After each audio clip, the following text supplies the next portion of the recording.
Book of Isaiah 3 and verse 25.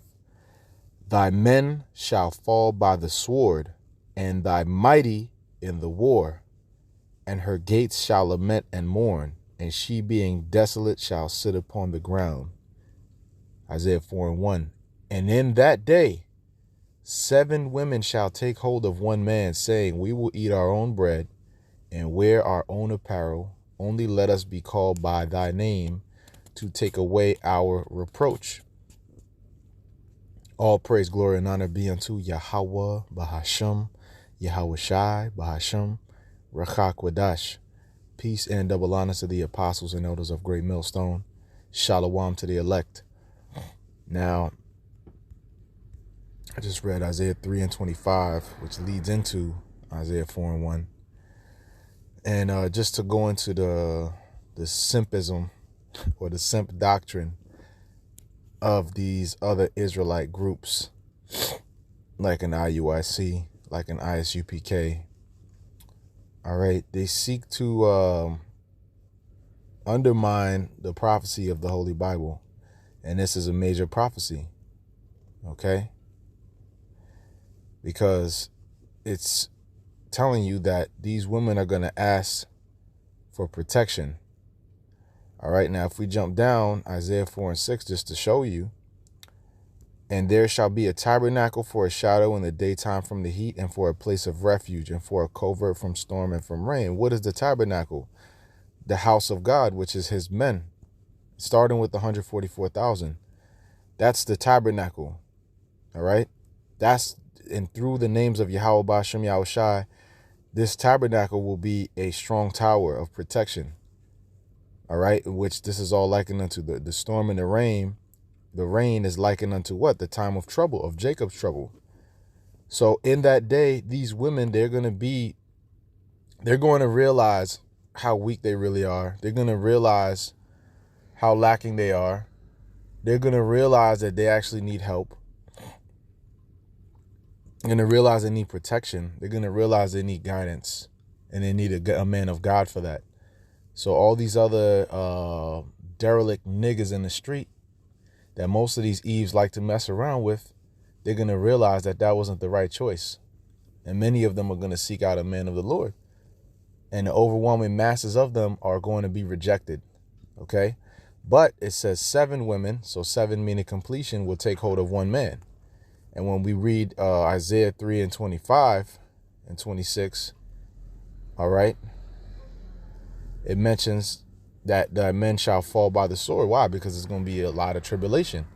There's going to be martial law troops busting down doors. There's going to be all hell breaking loose. And many men are going to die. A lot of these women that have men, they have what they call boyfriends, which is no such thing. You know, there's only husband and wife. All right. But our people like to play fucking games like children. So they have boyfriends and girlfriends and this nonsense, man. All right. But you know, your little boyfriend or whoever, all right, is not going to make it for the majority of you women, okay? Nigga that plays Xbox all day long, smokes blunts, okay? She might finance the lifestyle and then realize that, damn, this is not, when the Lord takes him out, she's going to realize that she's out there open, all right? She has no defense. She has no protection. And many of these women, they are going to humble down, all right? That's why it says, on her gates shall lament and mourn, and she being desolate shall sit upon the ground, which represents that confusion overall of the nation of Israel, but specifically it's going into the daughters of Zion here, okay? But they're going to realize that they need that protection. So you have other camps saying, well, okay, we're obsessed with dealing with different women and things of that nature. Well, it's in our nature. The Heavenly Father made us like this. To have a desire to have more than one wife. A man, I won't say an insatiable appetite for women, but a man in the right order of things will have a desire. All right. Well, we have that desire now. We just can't really act on it most of the time. But in the right order, a man will be able to have more than one wife. Okay. And a man has a high sex drive for a reason. Okay. And that's in order to do what? To be fruitful and multiply. That is not just for the sake of lust. In reality, we're going to be able to take these women and also have children with them. That's the beautiful part of it. And in doing so, we're going to increase the nation of Israel. Okay, and it says the second verse. Let me see if I could grab this in NLT right quick. Isaiah 4:1. Man, check this out. In the NLT, in that day, so few men will be left that 7 women will fight for each man, saying, "Let us all marry you. We will provide our own food and clothing. Only let us take your name so we won't be mocked as old maids," right? Because they're going to need protection. But in that day, the branch, okay, the branch of Yahweh will be beautiful and glorious. The fruit of the land will be the pride of glory of all who survive in Israel. And what are they going to survive from? The time of trouble. Okay?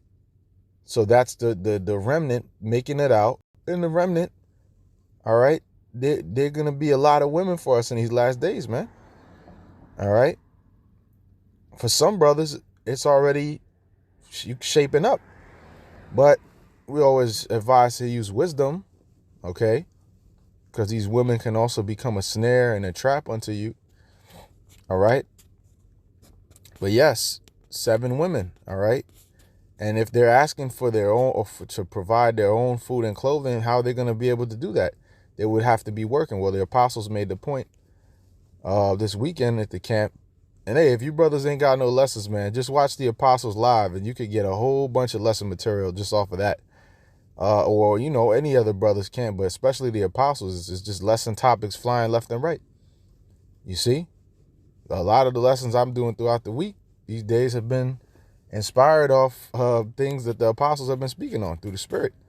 So it ain't no excuses for us not to be doing lessons. But anyway, staying on point, they mentioned that, these women, our women are not going to be working in the kingdom. So what is this talking about? This is talking about the time of Jacob's trouble. All right. And that's why would you need a covert from the tempest? Why would you need a shelter from these things? Because it's going to be a lot of hell going on. All right. And that's right before we are made immortal. So we know and understand that. And what does the scripture also say? A lot of these women are going to be saved through what? 1 Timothy 2:15. Notwithstanding, she shall be saved in childbearing if they continue in faith and charity and holiness with sobriety. Right. So a lot of these women, they're going to be saved because they had a seed by a man of Yahweh Shem Yahushai. All right. Yep.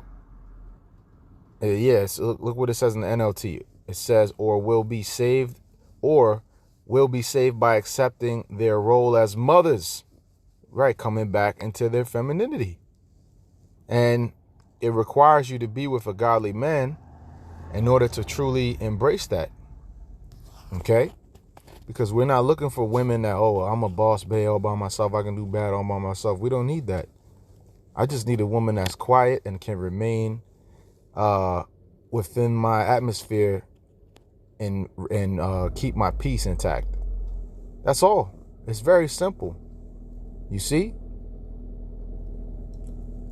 And they act like we're some brutes. Like I just come home and I got a club and I just bang my wife over the head when I get home and I drag her into the bedroom and have my way. That's how they really look at us.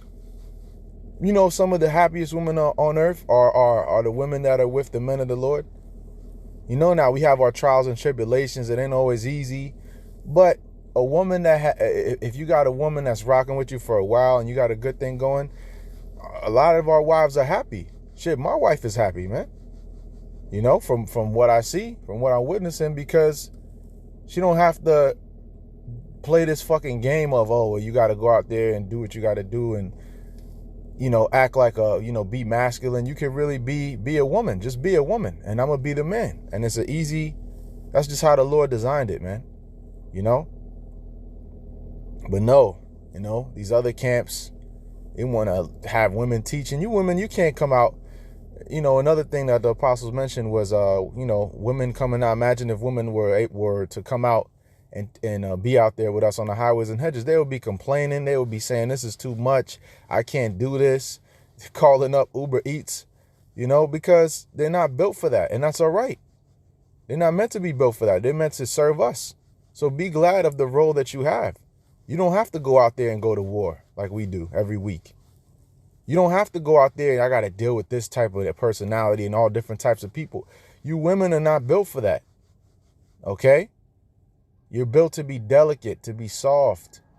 All right? There's nothing wrong with that. That's a beautiful thing. And we're the ones that are meant to go out there and handle the business out there in the world, man. Okay? So you other camps out there that's saying, oh, well, y'all are just obsessed with, you just trying to get pussy and blah, blah, blah. Well, we're men, duh. But it's deeper than just, having all these women just to glorify ourselves. It's really, it's all functional. It's all logical. It's all practical, because in the time of trouble, they're going to need protection. We're going to be able to offer the protection. And also, that's going to be the beginning stages of the kingdom being formed. Because these women, if these women rock with a man of the Lord, all right, Lord's will we be those men, because we got to endure. If they rock with a man of the Lord and he endures to the end through the spirit and grace and mercy of Yahweh Ba'ashem Yahushua, then that man and all his wives will be saved and their children. Okay? So there is going to be children saved in these last days, man. A lot of times I see brothers go to 70 AD and the prophecy that Yahushua mentioned about that. But that was really talking about back then. All right? Because we're going to have, if you're going to have 7 women join to one man and you popping them, chances are what's going to happen. You're going to have babies with them.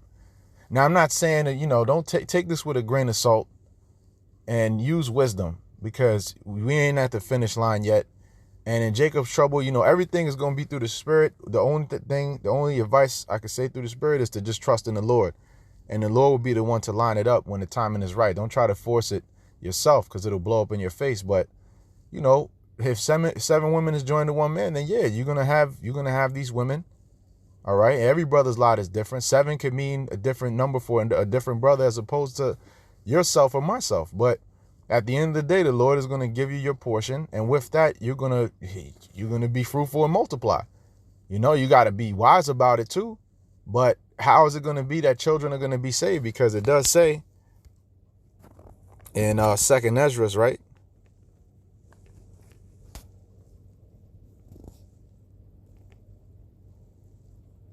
Or you know what it is? I think it's 2nd Ezra, the 2nd chapter. Yep. Let me just grab this real quick. But you other camps gotta knock that simping bullshit off, man. All right, 2nd Ezra 2:25. As for the servants of whom I have given thee, there shall not one of them perish, for I will require them from among thy number, dealing with the elect. Be not weary, for when the day of trouble and heaviness cometh, the time of Jacob's trouble, where all hell breaks loose, society collapses, others shall weep and be sorrowful, but thou shalt be merry and have abundance, right? So the Lord is going to take care of us, man. You're going to have your obstacles, your tests. And remember, a lot of it we're being tested now. And then, if you have studied for the exam and you've been diligent about the exam, right? When the time for exam day comes, you ain't sweating it. You get right up in that room, the professor hands it out, and you pass with flying colors because the Lord gave you the Spirit, right? Just like how it's going to be with this truth. If we've been doing the right thing this whole time, then the Lord is going to take care of us, man. We're going to be tested. You're going to have your obstacles. And it is going to be difficult, man. It's going to be very challenging. But at the same time, nothing that's worth anything is without a challenge. All right? So we got to know what we're a part of. All right, but let's go ahead. Let me see.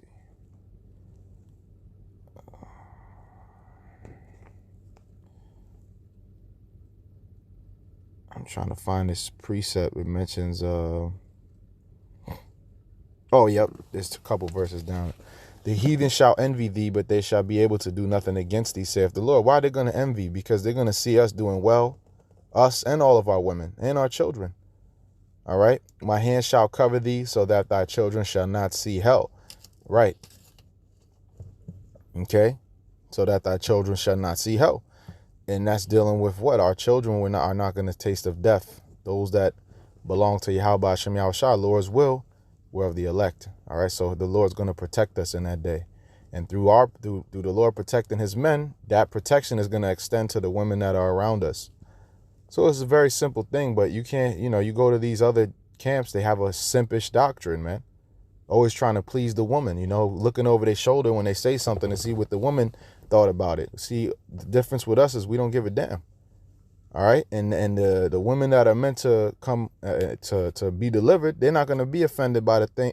They may be a bit offended at times, but overall, they'll be able to look past their emotions and see that this is the truth.